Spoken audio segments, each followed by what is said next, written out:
In other news, it would appear that all the government ministers have given up governing South Africa. We are seeing that a lot of them now, including Dlamini Zuma and now Pravin Gordhan, saying that they will not be in government past the elections. That is correct. A lot of them are just like, we came, we destroyed, and now we're just going to go home and retire. But unfortunately, Pravin Gordhan is going to be one of those people. The problem is, Pravin Gordhan deserves to go to jail and not go home with a fat pension. Because if there's one person who has destroyed this country over and over and over again, it is Jamandas Pravin Gordhan. What do you say that, Ramon? I mean, this is a guy that I know we interview and we speak about a lot of politicians, but none of them really get your goat as much as this guy. Why is that? It's very, very simple. Pravin Gordhan is liked by the media class and even by the opposition for some reason because he is not corrupt, right? He's one of the two people in government who are not corrupt. They happen to be two Indians. That's Ibrahim Patel and Pravin Gordhan. The problem with these two, and the reason why they are not corrupt, and I use the term corrupt very loosely, they are very corrupt. I use the term very loosely because they're not corrupt because they are communists. They truly believe in dialectical materialism. They truly believe in class consciousness. They truly believe in capitalism being the biggest, oppressive force of the whackers. And based on that, they're not going to screw up the state. They actually want the state to be a lot more efficient. If Pravin Gordhan was in charge of South Africa by himself, we would have been Venezuela by now. Think about it this way. He was Minister of Finance. What did he do? He borrowed money to pay civil service salaries. That's why we have a debt deficit, and that's why we have debt up to our eyeballs. Number two, he refused to have any sort of private sector acknowledgement or help in running the state-owned enterprises. He bailed out the state-owned enterprises to the tune of R500 billion for over a decade. And now he does this weird SAA private deal behind the backs of everyone else, doesn't tell anyone what's going on, and refuses to elaborate on how that deal is actually being structured. Pravin Gordhan is the arch enemy of South African progress. Simple as. Yeah, now let's actually remind ourselves, what is Pravin Gordhan actually qualified in? He's a pharmacist. That's it. So clearly that means that he's perfectly adequate to run the entire country as a pharmacist. Ramon, News 24 love this guy. I don't know why. But you know what, Ramon? I actually want to read, directly quoting, what News 24 actually has had to say about him. Because remember, this is the good article where they actually talk how brilliant he is. And the article says, apart from the continued woes at Eskom, Transnet saw a significant deterioration during his time there. Rail export volumes fell from 213 million tons to 149 million tons during his term. Some analysts say that Transnet woes have cost South Africa as much as 5% in lost GWP, with one report claiming that the logistics problems caused by Transnet railway lines are costing the country 1 billion per day. This is the good headlines, Ramon. I hope you're feeling good about it.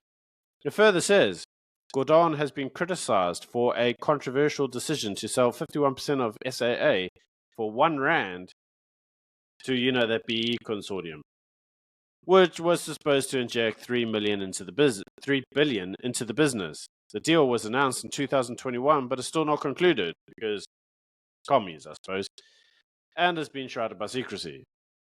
Yeah, man, I got good feels about him. How about you? Yeah, here's the false dilemma that people play with Pravin Gordhan. They just say, oh, he was against state capture. He was the bulwark against the Guptas taking all the money from South Africa, and therefore Pravin is a good guy.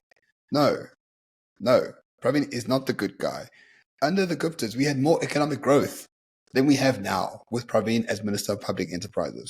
Thanks to Pravin, we are deep in the deficit. We are deep in debt. And we have to continue borrowing money and stealing the family silver to pay servant salaries, well, of the civil service at least. Pravin Gordhan is not useless because he's corrupt or because he's part of the ANC. He's useless and dangerous because he's a communist. And communists are destructive, and communists destroy things that impact all of us. He, by himself, is responsible for load shedding. He, by himself, is responsible for Transnet not having any railway lines. He is responsible by himself for Prasa not existing anymore, for SAA not existing anymore. And he didn't just destroy them and that was it. No, he funded their destruction. 500 billion rand over a decade. Byron, how much money what could that money do to the public service in this place, to healthcare, to police, to whatever? Massive amounts of good. But no, Pravin funneled it into state-owned enterprises because as a communist, he need to be a driver for development. And all he's done is de-develop South Africa at a cost of trillions. So one has to be reminded of Pravin's time in office. He was originally appointed by Jacob Zuma and was then succeeded by Neme. Yeah, he didn't get on very well with Zuma. And now obviously Ramaphosa put him in office. And everybody since then has gone, bull walk against state capture. Guy's been brilliant. You know, Ramon, I'm reminded there is one party that really doesn't like Pravin Gordhan. And that's the EFF. So logically, now that Pravin Gordhan has actually resigned from government, I suppose the EFF will be appointing him to an MP position on full pay? That seems to be the modus operandi. We hate everyone until, like, the black child is attacked, and when they're attacked by the white oppressor, we welcome them into our fold. Happened with the public protector, happened with John Schlorbe, no doubt it will happen with Jamandas, as they like to call him. But fundamentally, people, him, Naledi Pandor, Nkosazana Dlamini Zuma, and many others who aren't coming back, all these people are treasonous cretins of the South African state. They should be in prison for what they've done to this country. And Pravin, more than anyone, created far more harm to South Africa than any other minister, than any other individual.